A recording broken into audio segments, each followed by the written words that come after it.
Welcome to today's explainer. We're about to completely flip the script on how you view that little glass rectangle sitting in your pocket right now. For the average user, an Android phone is basically just a portal explicitly designed for dopamine-fueled scrolling, right? But today, we're turning that exact same hardware into what might be the most undervalued tool in your entire arsenal. We are going to build a 2026-level blueprint that takes your phone from a basic communication device and transforms it into a highly sophisticated, portable research lab that is actually capable of deep work. Here is our pipeline for today's explainer. First, the mobile misconception. Next, the high signal discovery layer. Then, building your reference vault. After that, synthesis and grounded thinking. And finally, automating the mobile workstation. Let's get right into it. Starting off with Section 1, the mobile misconception.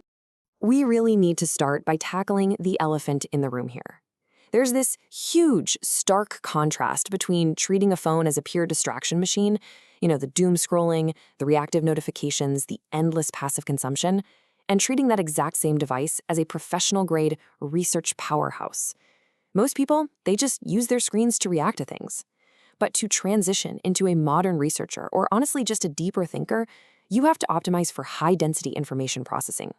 You've got to stop viewing your phone as a simple search device and start treating it as a legitimate workstation capable of interdisciplinary deep work, literally no matter where you are in the world. Because here's the thing, making this switch isn't just about reading more stuff. It's about actually processing it. To pull this off, we're going to build what's called a tight loop of information processing. This loop moves systematically through 4 stages: capture, filter, connect, and produce. Now, most people just stop at the search phase, but real research, that begins right after. Every single piece of data has to pass through this pipeline, moving your ideas from that initial moment of discovery all the way to a generated insight. At the end of the day, if you don't actually produce something at the end of the cycle, you're still just consuming. Moving on to Section 2, the high signal discovery layer. Let's be honest, traditional Google searches, they've gotten super noisy lately. We need to stop using natural language questions like amateurs. If you just search how to solve problems, you're going to get hit with a wall of generic clickbait blog posts. Instead, you've got to deploy an expert search protocol. By simply adding specific query modifiers, like taking your main topic and tacking on the words framework, or case study, or PDF, you drastically, and I mean drastically, filter for quality. Better queries instantly equal better thinking and much higher signal results. This entirely shifts our mindset from passive reading to active hunting. And to actually execute this active hunting, we rely on a very specific tool stack. First up, Perplexity AI in Pro Mode.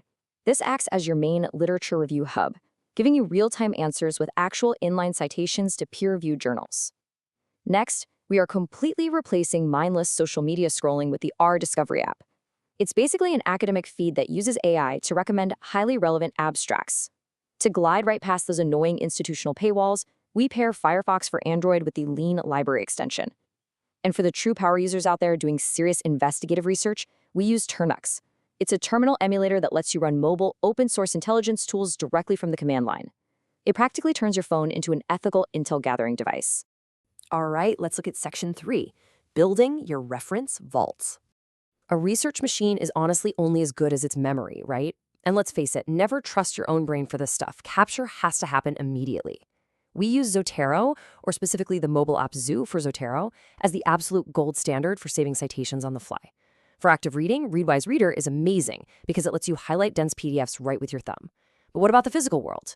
We bridge that gap using Microsoft Lens. Its high-quality optical character recognition lets you scan physical books or conference posters so the text becomes instantly searchable. And finally, because typing out long thoughts on a phone is painfully slow, we use tools like Whisper Memos to just voice dictate our brain dumps. AI then transcribes and formats those messy thoughts into perfectly structured outlines. It's like magic. This brings us to Section 4, synthesis and grounded thinking. Now, this is where things get really exciting. We're moving from just hoarding information to actively generating brand new ideas. This is one of the most powerful shifts in the whole 2026 research blueprint. Grounded thinking is this breakthrough practice of chatting with your own data rather than the wild west of the general internet. By using mobile tools like NotebookLM, you can literally upload your specific folder of PDFs or interview transcripts and query them directly. You can ask really complex things like, hey, what are the conflicting methodological gaps in these 3 papers? And the AI will answer using only the sources you gave it. This completely eliminates those dreaded AI hallucinations because the assistant is strictly locked down to your curated vault.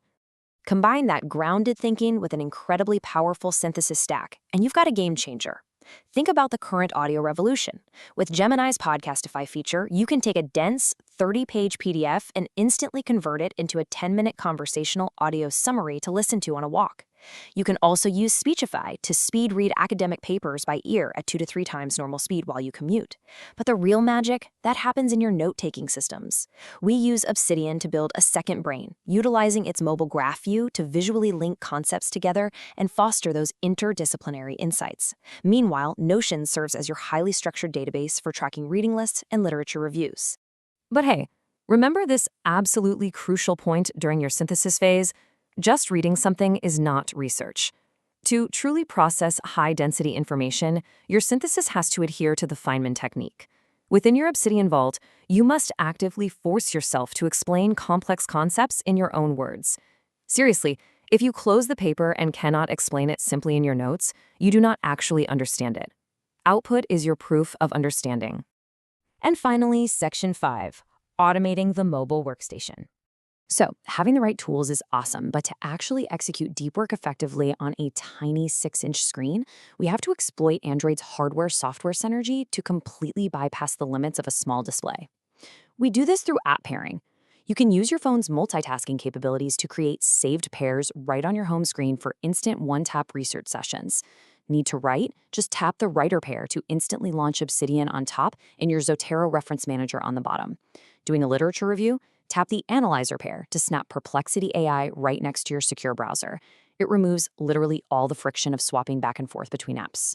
Now, for the true power users out there doing heavy, complex research, this transforms everything. By activating Samsung DeX, which is Android's built-in desktop projection software, and pairing it with a foldable Bluetooth keyboard, your phone literally transforms into a full desktop ecosystem.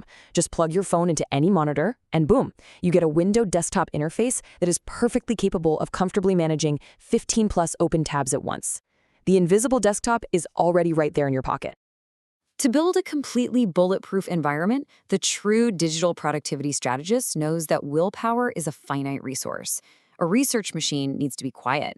So we use automation apps like Tasker or MacroDroid to build a custom research focus mode. You can set this up to trigger automatically based on your location. The very second you step into the library, your phone just takes over.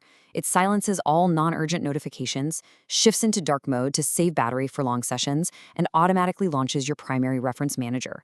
You don't even have to press a button. Your phone literally prepares itself for deep work. By tying all of this together, integrating grounded AI synthesis, audio-first consumption, and an automated second brain, that device in your pocket fundamentally changes your relationship with information forever. It is now a portable lab, fully equipped to process the world's data anywhere you go. So as we wrap up today's explainer, I want to leave you with one final question to think about. Are you ready to graduate from a passive digital consumer into a high-output producer? The machine is ready. Are you?